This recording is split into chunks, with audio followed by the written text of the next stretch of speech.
আজকে একটু ফ্যামিলির সঙ্গে আউটিং এ বেরোলাম আর কোথায় গেলাম কি করলাম সবকিছু তোমাদের সঙ্গে শেয়ার করবো। সো হ্যালো ফ্রেন্ডস, আমি সিমরান। তখন বাজে 4:30 আর এই তো সুন্দর মতো রেডি হয়ে গেছে, এখন বেরিয়ে যাব। আর জানো তো, কোথাও থেকে ঘুরে আসার পর আমার ভীষণ ল্যাদ লাগে। প্রায় এক সপ্তাহ মতো টানা আমি রেস্টই নিই, মানে আর কি কোথাও বেরোই না বাড়ি থেকে। কিন্তু আবার বেশি দিন হয়ে গেলে আমার মনটা তো ভীষণ আপসেট হয়ে যায়। তো এই তো তারপরে আমরা চলে এলাম বাবার অফিসে, সেখানে তো আমাদের বেশ কিছুক্ষণ ওয়েট করতে হচ্ছিল। রানি, তোর কাছে একটা কোশ্চেন আছে আমার।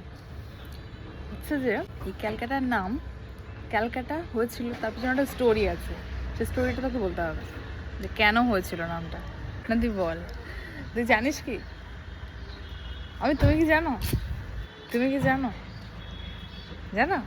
আমরা সব গওয়ার জানি না, আমার দিদি বলবে। বলো।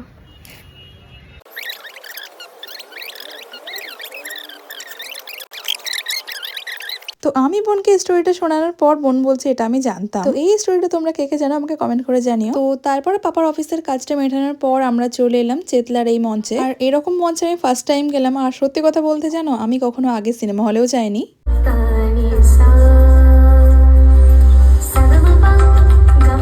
তো ওখানে কিছু লেকচারের পর ছোট ছোট বাচ্চাদের ডান্স পারফরমেন্স হলো। আর ফাইনালি যাকে দেখার জন্য আমি গেছিলাম তার দেখা মিলল, বেঙ্গলের most popular singer Ankita Bhattacharya.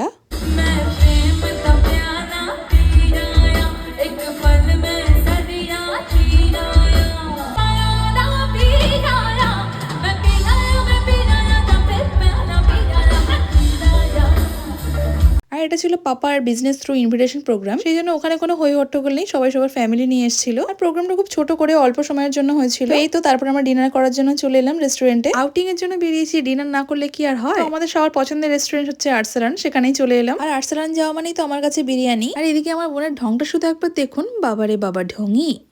I love biryani. I love Arsalan biryani. I love Arsalan biryani. তো এই তো ডিনার শেষে এখন যে যার মতো বাড়িতে যাওয়ার জন্য ব্যস্ত। এদিকে ফুম্মিরাও চলে যাচ্ছে আর এদিকে আমরাও উঠে যাব গাড়িতে। আর রাতের কলকাতা তো আলাদাই সৌন্দর্য, আমার দিনের থেকে রাতের কলকাতাটা বেশি পছন্দের। আর তার সঙ্গে এই সুন্দর চাঁদ, মানে দৃশ্যটা এত সুন্দর লাগছিল, ভিডিও ক্যাপচার না করে আর পারলাম না।